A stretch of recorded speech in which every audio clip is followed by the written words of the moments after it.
is a vehicle slow down? Why does a moving ball cover less distance on a rough round before coming to rest as compared to that on a slippery road? Why is it difficult to push or pull a heavy box on a rough road as compared to pushing or pulling the same box fitted with rollers at its base? Why do machinery parts get jammed after long use?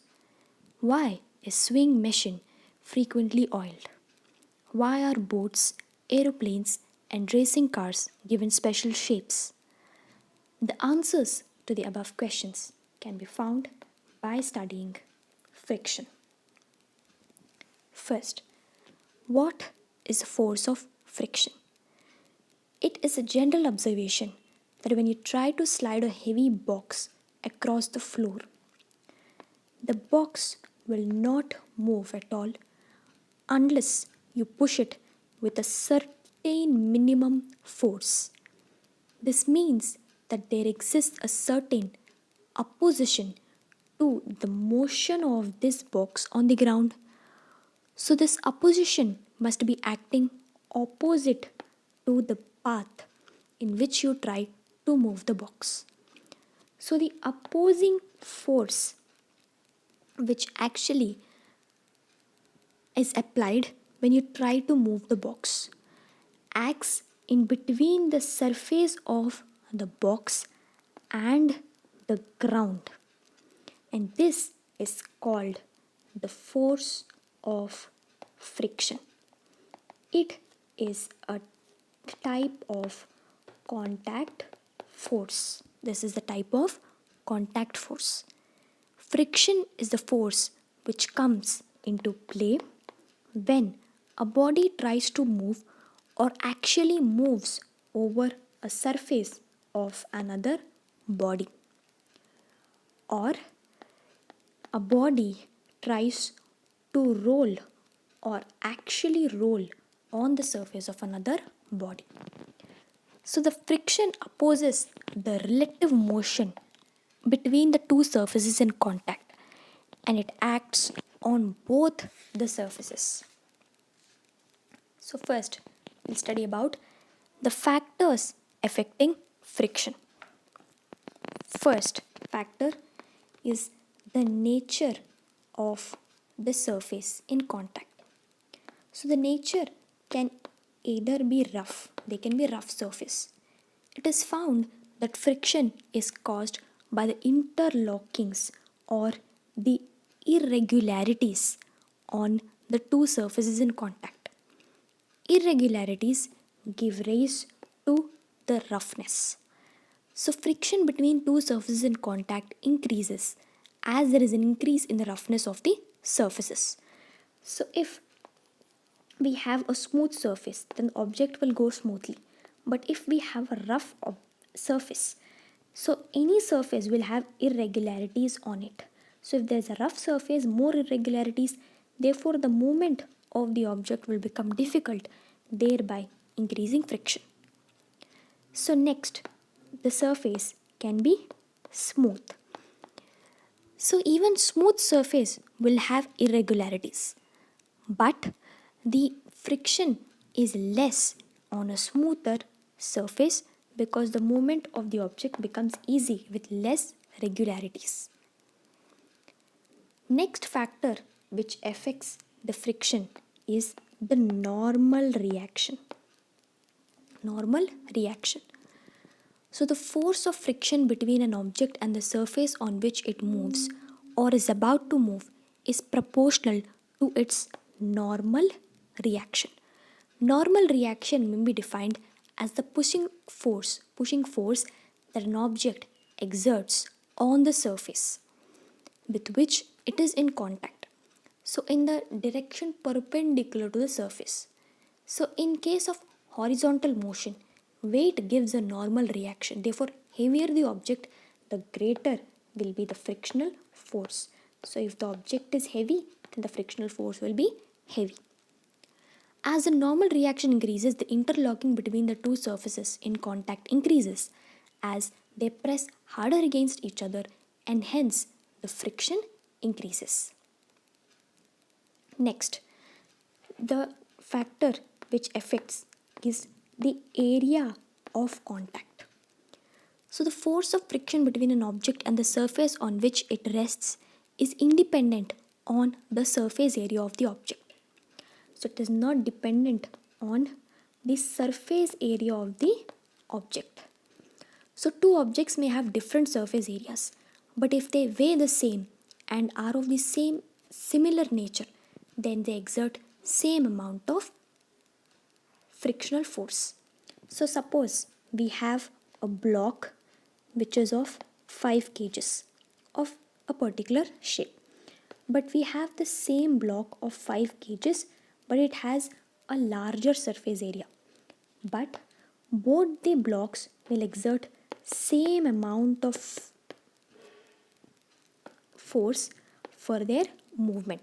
So with this we can understand the surface area is not dependent on frictional force. It is only the weight of the object which is dependent on the frictional force.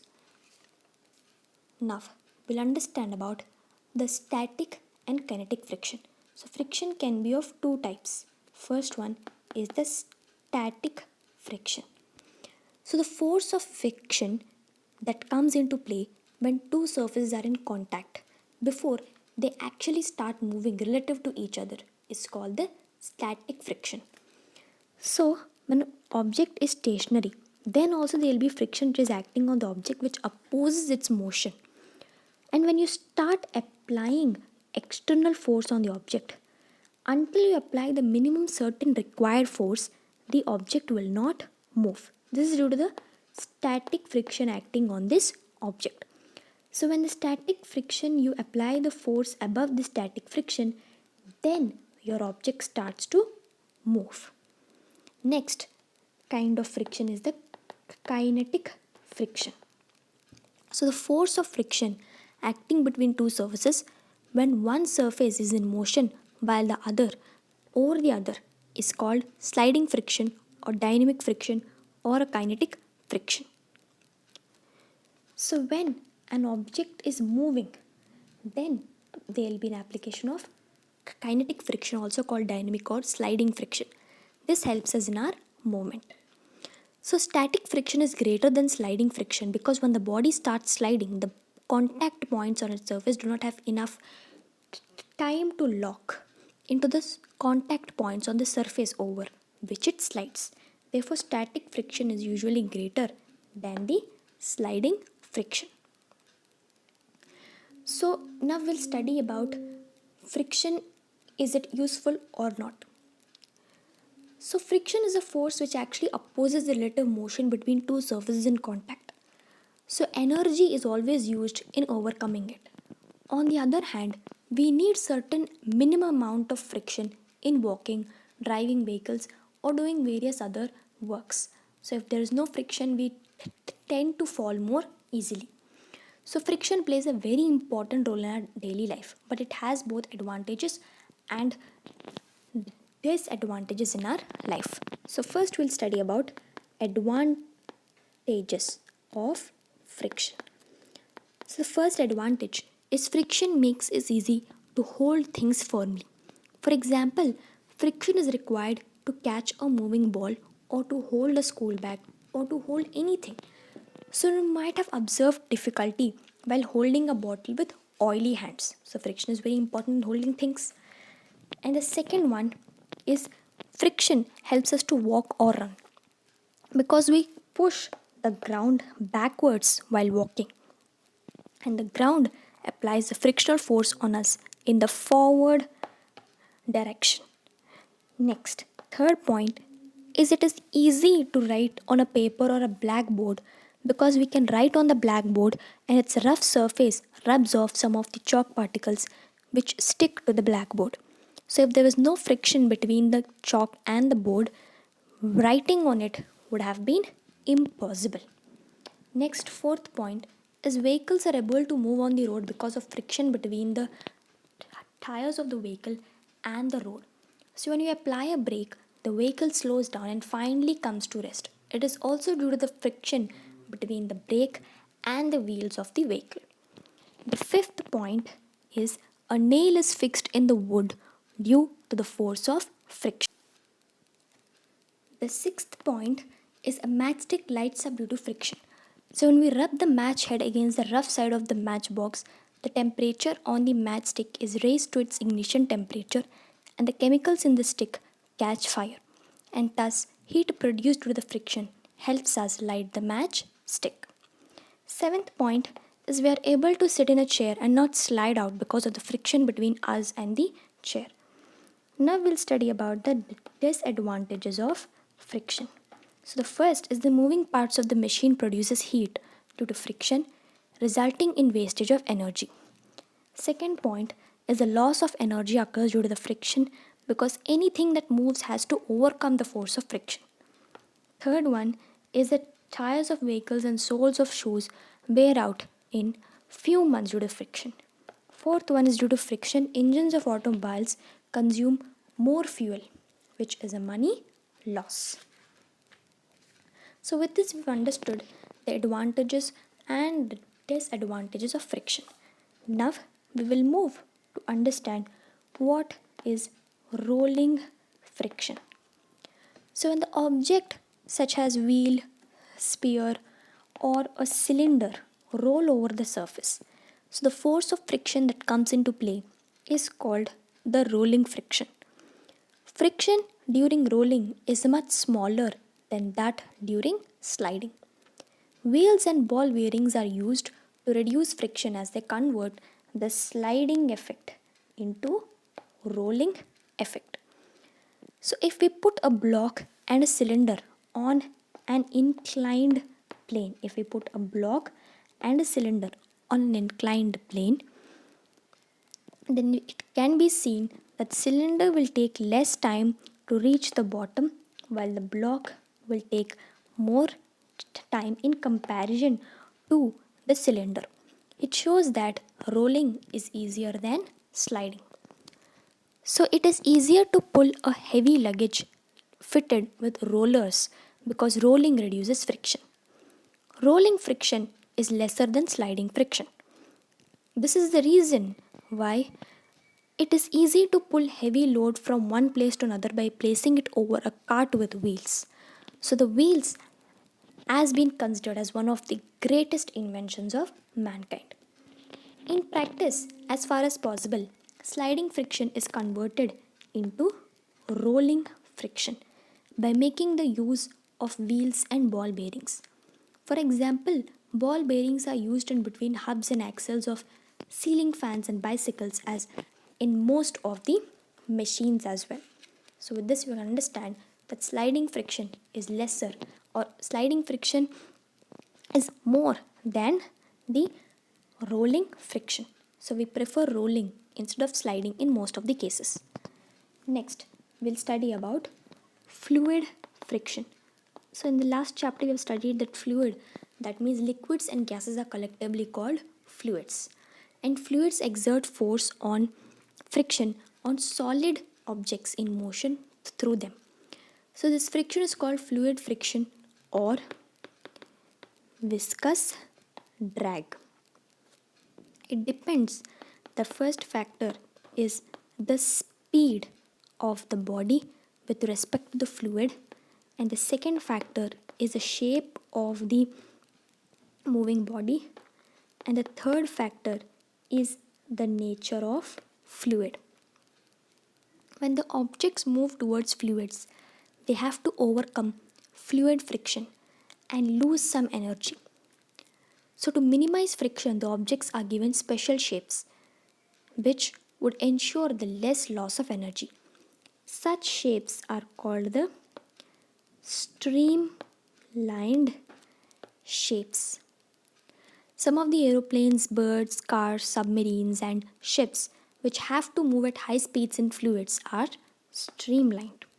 It reduces the drag on them and hence reduces loss of energy. Next, why is a special shape given to an aeroplane? So when an aeroplane moves through air, it has to overcome air friction acting on it. Due to this air friction, it loses energy. So in order to minimize this energy loss due to air friction, airplanes are given streamlined shapes. Now, friction can either be increased or reduced as per the requirement. So now we'll understand the ways to increase friction. So the first way to increase friction is by increasing the roughness of the surface in contact. So if we increase the roughness of surface in contact, then it will be difficult for the object to move, so friction can be increased. Third one is by increasing the normal reaction. That is by pressing the surfaces harder against each other. So the soles of shoes are grooved to provide better grip on floor so that they can move safely. So with this we've understood how to increase the friction. Now we'll study ways to reduce friction. So we can reduce friction by polishing the surfaces to make them smooth, or by using lubricants or grease in moving machinery parts, by using ball bearings between the moving parts of the machines, by using air cushions and streamlined shapes. So with this, applications of oil on the hinges of doors, greasing on bicycles, and spreading fine powder on carom board, etc., make a thin layer between the moving parts. Consequently, the contact surfaces do not rub directly, and interlocking of irregularities is reduced to a great extent. So the movement becomes smooth. Now we'll understand what are lubricants. So these are the substances which reduce friction. That is, oil and grease are some of the lubricants. So when put between two surfaces in contact, they spread, forming a thin layer between them. This avoids the direct contact of the solid surface. So suppose this is our surface and we apply a lubricant. So a lubricant basically forms a layer on the surface so that there is no direct contact between the object and the surface on which it goes. But we have to note that friction cannot be completely even with the use of lubricants. Even after the use of lubricants, we find some irregularities on the surface.